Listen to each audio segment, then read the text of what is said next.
বিপিএফৰ প্ৰাৰ্থী ৰূপম চন্দ্ৰ ৰায়ে হাগ্ৰামা মহিলাৰীক হত্যাকাৰীৰ কমাণ্ডাৰ বনাই দিলে। হাগ্ৰামা মহিলাৰী এণ্ড কোম্পানী হাগ্ৰামা মহিলাৰী বাহিনীক বিপিএফৰ প্ৰাৰ্থী ৰূপম চন্দ্ৰ ৰায়ে আজি মাৰ্ডাৰাৰ হত্যাকাৰী সজাই দিলে। ৰূপম চন্দ্ৰ ৰায়ে যোৱাকালি ক'লে যে ৰাজীৱ ব্ৰহ্ম ডাঙৰীয়াই বিপিএফৰ প্ৰাক্তন নেতা BLTৰ এজন জ্যেষ্ঠ নেতা ৰাজীৱ ব্ৰহ্ম ডাঙৰীয়াই লাফিকুল ইছলামৰ হত্যা কৰিছে। ABMCৰ সভাপতি লাফিকুল ইছলামক ৰাজীৱ ব্ৰহ্মই হত্যা কৰা বুলি যি ৰূপম ৰয়ে ক'লে কেম্পেইনিঙত গৈ মিডিয়াৰ আগত, এইটো স্পষ্টভাৱে তেওঁ কি বুজাইছে? তাৰমানে ৰাজীৱ ব্ৰহ্ম ডাঙৰীয়াই হাগ্ৰামাৰ নেতৃত্বত থাকোঁতেই হাগ্ৰামাৰ কমাণ্ডত আৰু হাগ্ৰামাৰ ডাইৰেকশ্যনতে লাফিকুল ইছলামক হত্যা কৰিছিল নেকি? আচলতে ৰূপম ৰায়ে বিপিএফৰ প্ৰাৰ্থী নহয়। ৰূপম ৰায় যে নাঙলৰ বা বিপিএফৰ ডাইৰেক্ট কেণ্ডিডেট নহয়, এইটো ৰূপম ৰায়ৰ ভাষ্যই নিজে প্ৰমাণ কৰি দিলে। ৰূপম ৰায়ে নিজে ক'লে যে ৰাজীৱ ব্ৰহ্মই লাফিকুল ইছলামৰ হত্যা কৰিছে।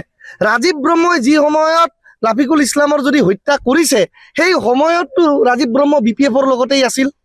2020 চনলৈকে ৰাজীৱ ব্ৰহ্ম ডাঙৰীয়া বিপিএফৰে MCLA আৰু EM আছিল। তো ৰাজীৱ ব্ৰহ্ম ডাঙৰীয়াই যদি লাফিকুল ইছলামক হত্যা কৰিছে, মই যদি বুলি কৈছোঁ দেই, মইতো আৰু কোৰ্ট নহয়, মইতো আৰু আইন কানুন নহয়। লাফিকুল ইছলামক যদি ৰাজীৱ ব্ৰহ্মই হত্যা কৰিছে, তেতিয়াহ'লে হাগ্ৰামা মহিলাৰীৰ লগতেতো তেতিয়া ৰাজীৱ ব্ৰহ্মই আছিল।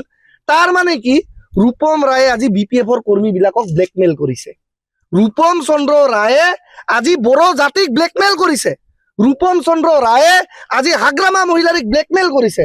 ৰূপম চন্দ্ৰ ৰায়ে আজি বিপিএফক ব্লেকমেইল কৰিছে। আৰু ব্লেকমেইল কৰিবৰ কাৰণে বড়ো জাতিক ডেম কেয়াৰ কৰি ব্লেকমেইল কৰিবৰ কাৰণে ৰূপম ৰায়ে আজি কৈছে যে ৰাজীৱ ব্ৰহ্মই লাফিকুল ইছলামক হত্যা কৰিছে। কাৰণ চবেই জানে যে যি সময়ত লাফিকুল ইছলামৰ হত্যা হৈছিল, সেই সময়ত ৰাজীৱ ব্ৰহ্ম ডাঙৰীয়া বিপিএফৰে EM আছিল, কাৰ্যবাহী সদস্য আছিল, হাগ্ৰামা মহিলাৰীৰে বিপিএফ দলত আছিল।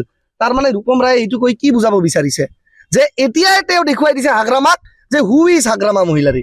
মই হাগ্ৰামা মহিলাৰীক কেয়াৰ নকৰোঁ বুলি ৰূপম ৰায়ে কালি দেখুৱাই দিলে ৰাজীৱ ব্ৰহ্মই লাফিকুলক হত্যা কৰাৰ কথা বুলি কৈ। তাৰমানে ৰূপম ৰায়ে আগন্তুক দিনত নিৰ্বাচনত বিজয়ী হ'লে তেওঁ যে বেলেগ দলত জাপ মাৰি গুচি যাব, ৰূপম ৰায়ে ইলেকশ্যন জিকিলে তেওঁ যে নাঙলত নাথাকে, তেওঁ যে হাগ্ৰামা মহিলাৰীক ব্লেকমেইল কৰিব, এইটো ৰূপম ৰায়ে নিজে কালি প্ৰমাণ কৰি দিলে।